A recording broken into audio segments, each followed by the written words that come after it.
पाणी किती टाकता होता बघा, तांबे भरून टाकता का? पाणी बघू की. म्हणजे 400 ग्रॅम दह्यामध्ये किती होते बघ बरं, हलवून जरा पुढे घेऊ टाको. चला मग आता हे मीठ टाकून घेऊया.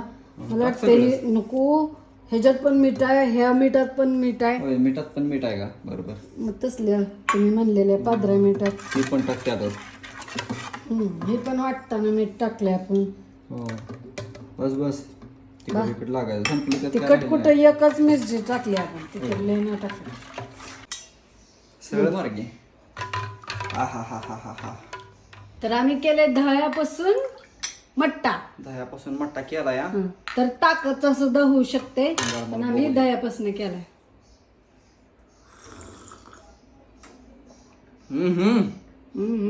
एक नंबर. उन्हाळ्याचा पिले की लय भारी लागतंय, पोटाला आत्मा शांत झाला पाहिजे डायरेक्ट.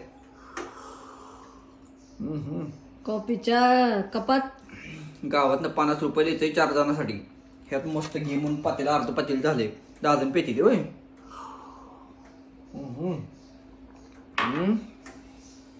आम्ही केले तसं तुम्ही पण घरच्या घरी try करा. बनवा आणि मस्त उन्हाळ्याचे एन्जॉय करा होय. अजून जरा गार झाल्यावर चांगलं लागतं. आता मला पसंत भारी, त्याला आठवून टाकू आता.